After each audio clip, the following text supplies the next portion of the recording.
เจ้ามื้อนี้อย่ามาเว้าเกี่ยวกับผู้ชายมื้อนี้ผู้ชายเขาอายุ4-50ขึ้นไปก็จะมีปัญหาเกี่ยวกับเหตุเวียกบ้านบ่ได้นะให้กับครอบครัวมื้อนี้แต่ท่านชายหลายๆคนก็ปะ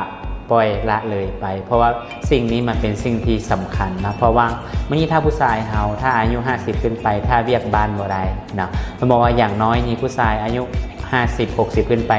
อย่างน้อยกับเดือนนึง7เทื่อเดือนละ3เทื่อถ้าบ่มีพวกนี้นะมันก็จะโยงไปหาเกี่ยวกับเรื่องสุขภาพเราเริ่มยาบ่แข็งแห้งเนาะถ้าบ่มีเกี่ยวกับพวกนี้เนาะเพราะว่ามันต้องมีอาการถ่ายเทเนี่ยถ้าสมมุติว่าบ่มีอาการถ่ายเทมันก็จะให้แนวเนาะเรื่องปัญหาเรื่องสุขภาพนะมีการสะสมแต่มื้อนี้เนาะปัญหานี้หลายๆคนก็มันจะเกี่ยวกับเรื่องต่อมลูกหมากนะต่อมลูกหมากนี่ก็มันจะส่งผลเกี่ยวกับเนาะมันจะไปสร้างน้ำอสุจิแล้วก็ไปสร้างน้ำรอเลี้ยงอสุจิและมันก็เฮ็ดให้น้องสายเขาแข็งโตนั่นเองถ้าสมมติว่าบ่มีพวกนั้นเนาะมันก็บ่ค่อยแข็งโตแต่สิ่งนี้มันเป็นสิ่งที่สำคัญนะถ้าเขามีปัญหาเกี่ยวกับเรื่องต่อมลูกหมากอาการเบื้องต้นมันเป็นแบบใดก็คือว่าเขามีอาการที่ไปเที่ยวเหี่ยวคือ1-2-3 เทื่อนั่นแหละถ้าเที่ยวเหี่ยวคือ1-2-3 เทื่อเขาก็ลองไปปรึกษาหมอเบิ่งว่าเขามีปัญหาเกี่ยวกับเรื่องต่อมลูกหมากบ่เนาะแต่มื้อนี้หลายๆคนก็จะปล่อยปละละเลยจนที่ให้มันใหญ่นะจนที่ว่าเวลาเขาไปถ่ายเบาหรือว่าไปเหี่ยวเนาะบางคนไปเหี่ยวแล้วมันก็หยดกลับขึ้นมาและหลายคนก็มีลูกค้าคนหนึ่งบอกว่าอย่าไปกินเบียร์เด้อเขาบอกว่ามื้อนี้ขอกินก้อนหมู่มาลิ้นนำเนาะสุดท้ายพอซื้อแฮปปี้แมนไปยังไม่ได้กินนะพอดีตื่นเช้ามาโทรถามมาเลยได้มาห้องหมอเพราะว่าเวลาเขาไปกินเกี่ยวกับพวกเบียร์มันก็จะเฮ็ดให้แบบให้เขาเขียวเหี่ยวแต่มันไปตึงนะมันไปบีบท่อส่งแห้งที่เวลาไปถ่ายเบามันก็บ่ออกมันก็จะส่งผลเรื่องต่อมลูกหมากแต่ต่อมลูกหมากนี่มันเป็นสิ่งที่สำคัญต่อร่างกายของผู้ชายเนาะถ้าบ่มีมันนะครับผู้ชายก็มืดเลย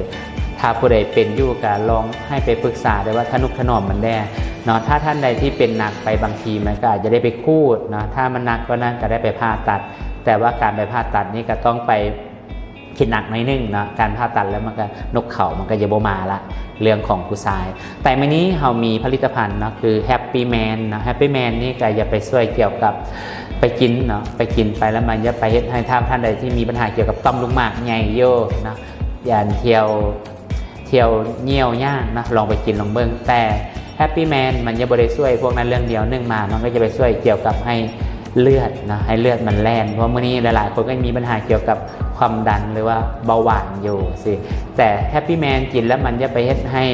พวกเลือดแล่นพอเลือดมันแล่นปุ๊บเนาะน้องทรายก็อย่าขันดีน้องทรายก็ขันดีถ้าท่านใดมีปัญหานี้อยู่กับลองซื้อไปกินไปใช้ลองเบิ่งเนาะแต่ว่ายังมีข้อแม้นะกินแฮปปี้แมนไปแล้วกันนึ่งมาจะต้องได้เบิ่งน้ำนะว่าก่อนที่จะนอนคือบ่ให้กินน้ำก่อน2 ชั่วโมงหลังจากที่เรากินข้าวแรงแล้วก็กินน้ำแล้วหยุดเลยแล้วก่อนจะนอนก็นอนไปเลยเนาะเพราะว่าการที่เรากินน้ำแล้วมันจะให้เที่ยวเหี่ยวพอมันเที่ยวเหี่ยวตลอดเนาะมันก็จะส่งผลถึงตับอ่อนเพลียน้ำเนาะวันนี้ท่านใดที่สนใจกับแฮปปี้แมนก็สามารถอินบ็อกซ์สอบถามนำข้าพเจ้ามาได้เลยท่านใดสนใจกับอินบ็อกซ์มาเจ้าสุดท้ายก็สบายดีบ๊ายบายเจ้า